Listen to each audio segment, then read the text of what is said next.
There's been a murder. Aye, and not just any old murder. This was the first murder recorded in Scottish history. We need to investigate. If you're interested in the people, places and events in Scottish history, then click the subscribe button at the bottom right of the screen. And if you enjoy this video, then give it a thumbs up, share it, and watch the next one. In the meantime, let me tell you a story. So, this is the fourth in a series of 6 videos on the bloody birth of Scotland. I've been bringing you to Scone Palace because it's the one place that you can walk in the footsteps of so many of our ancient heroes. I got a lot of help from one of my heroes and a dead brainy guy called Alex Wolf in his book From Pictland to Alba. So far, a guy called Kenneth MacAlpin has taken advantage of mayhem Norse invaders left in their wake to position himself as King of the Picts. He and then his brother died in their beds as King of Pictland. And then Kenneth's son Constantine was killed by North invaders in the last conflict where contemporary chroniclers talk about Pictland or a Pictish king. But at the end of the last video, I told you that there was another son of Kenneth MacAlpin, Constantine's brother, Aed. Surely he can save the day. Let's find out. Scone is such an important place in this story. It's where Kenneth MacAlpin brought the Stone of Destiny in episode 2, and it'll feature again as possibly the most important location in Scotland's history. So let's pop into the throne room to see what Aed can do about these Norsemen. I don't know if Aed was there when his brother Constantine fell. But as a son of Kenneth MacAlpin, he must have been part of that warrior royal house. Did he escape that battle in Atholl? Had he been fighting to fend off Norse invaders elsewhere? I doubt we'll ever find out the detail, but the chronicles tell us that the Norse ravaged Pictland for a year. This had happened before. 6 or so years before, the Norse had taken hostages and overwintered, devastating the land as Constantine could do nothing. It seems like the same thing was happening to his brother.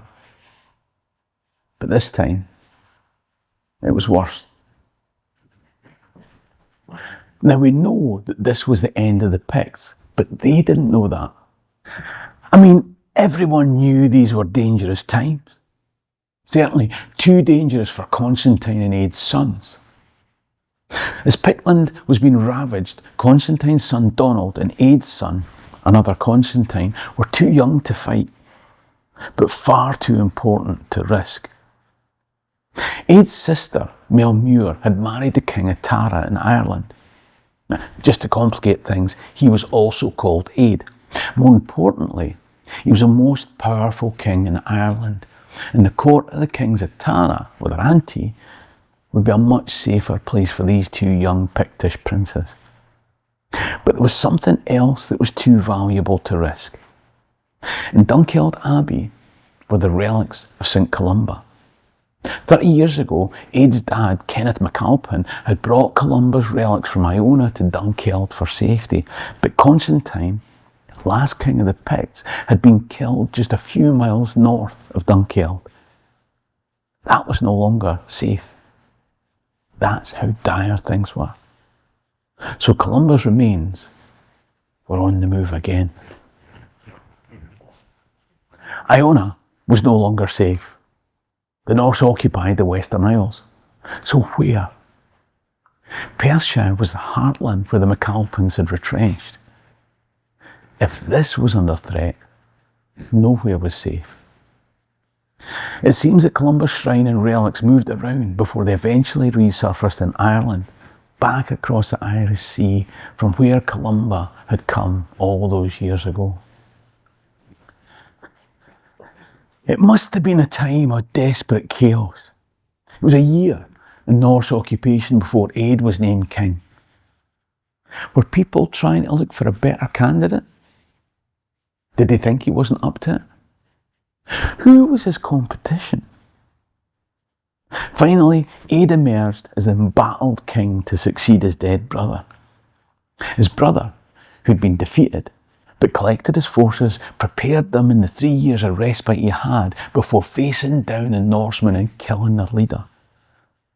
Of course, the heathen returned in force under another man's banner. Now their occupation was over, at least for a while. The children and Columbus relics were safe in Ireland. Maybe Aid could regroup and prepare for the next onslaught. But he had more than the Norse to fear. Aid faced threats from without and within. How do I know? Because within a year of being made king, Aid had been murdered. The king is dead, and it was members of his own household. Agatha Christie, Sherlock Holmes, Columbo, Shakespeare, and some dead Greek guy all rolled into one. This murder mystery was almost as good as Taggart. Right, some Celts killed some Celt, and nae Celt leaves this place till we find out what Celt did it. The thing is, it's not just any murder mystery. This had been done by members of his household, retainers or friends. That's an even worse crime. A worse betrayal than the massacre of Glencoe. It almost feels like Caesar at the Senate on the Ides of March. Did they lie in wait? Did they murder him in his bed? Did they stab him again and again and again? Alex Wolff, aye, him again, suggests that the most likely location was a religious centre at Dunblane. Either way, Aid was dead. Now, the last video, I said that the Anglo-Saxon Chronicle had called his brother Constantine the last king of the Picts. In Irish Chronicle tradition, Aid is the last Rex Pictorum. Either way, Pictland was now over. But by whose hand? Will we ever know who struck the killing blow? Let's start with motive. Who stood to gain? Just before we get into that, would you like to hear these stories and the places that they happened? In April 2027, I'll be taking a small group on a Birth of Scotland tour to do just that. I'll be telling stories from the first Viking attack to a ceremony at the sacred hill of Scone over 100 years later. We'll climb Dunnad, the home of the Scots. We'll take a ferry to Iona, where Columba built his church. We'll travel to Dunkeld, where Columba's relics were taken for safety. We'll stand on Moot Hill at Scone, where Scotland was formed. We'll drink whiskey and listen to music as we enjoy great hotels. This will be a magical 7-day journey to the key places in the birth of Scotland, to understand its history, to see its beauty, and to feel the passion of Scotland in the places that mattered as it grew. For information, click the link or email alexis@scotlandhistorytours.co.uk. So who reaped the benefit of Aid's death? Like any Agatha Christie novel, there's more than one suspect. Let's talk about Jochid. The Chronicle of the Kings of Alba tells us that he succeeded Aid as king. Jochidus, then son of Rune, king of the Britons, grandson of Kined by a daughter, reigned 11 years. Not only did he stand to benefit, he did benefit. Okay, so who was this guy? Well, he was the grandson of Kenneth MacAlpin. I know you're thinking his grandsons were those two wee laddies who were sent over to Ireland to live with their aunt. But Kenneth MacAlpin had another daughter married not to an Irish king, but to the king of the Strathclyde Britons. And her son was all grown up, and his name was Jochid. As a descendant of Kenneth MacAlpin, his claim to the throne was on his mum's side. But if Aid was killed at Dunblane, that was right on the border of Pictish territory with the Britons across the Forth, even more suspicious. And there's no talk of Jochid punishing the culprits. All I'm saying is that if Jochid saw that kingship was passing down the line of his uncles and Aid was seen as weak, maybe he took things into his own hands when he met up with Uncle Aid in a border town. But there's another suspect. We're told that Jochid was put in place by his foster father and governor, the kingmaker. Now, before we go any further, I should point out that the story of Jochid being made king by the kingmaker is from the Chronicles of the Kings of Alba, written a couple of hundred years later, by which time the story of the MacAlpin dynasty has now been accepted. Chronicles closer to the time don't mention Jochid, grandson of Kenneth MacAlpine.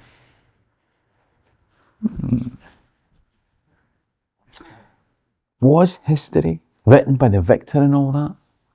Was somebody else the real king, but the Chronicles of the Kings of Alba stuck in the grandson of Kenneth MacAlpin to fit in with pro-MacAlpin narrative? Why, Miss Daisy, I do declare. So who's the other suspect?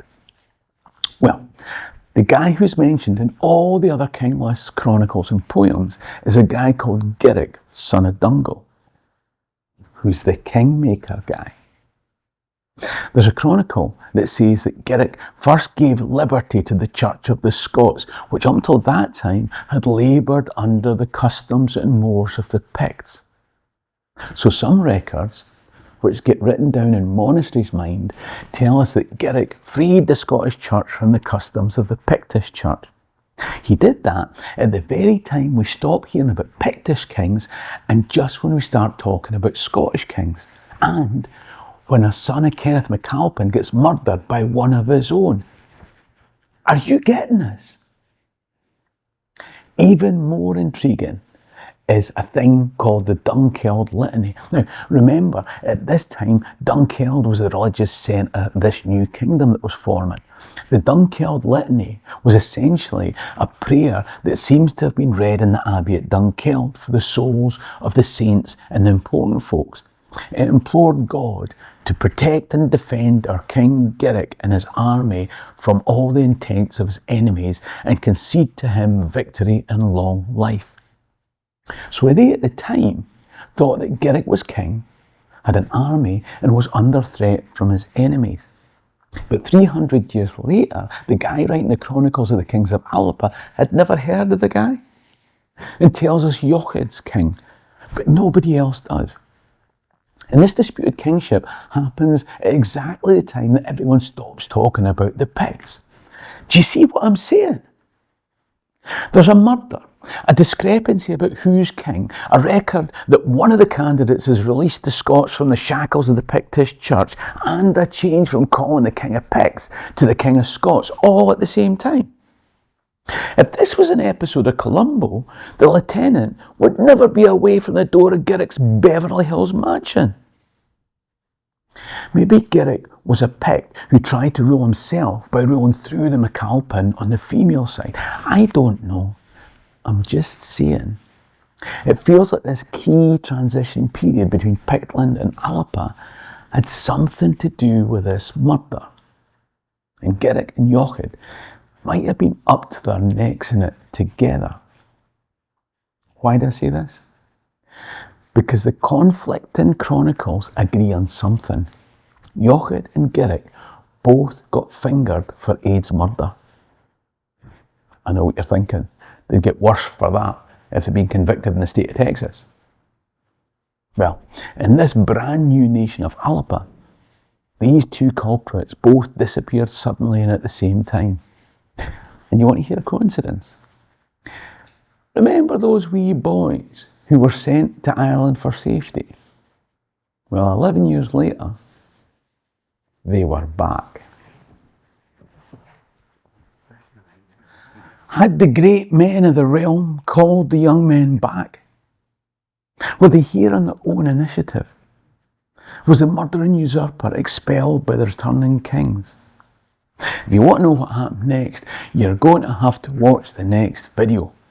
Now, it won't be up for a few weeks, but if you want to watch it and the rest of the series now, then you can join up as a Patreon member, or you can buy the series for £10 on my Patreon page.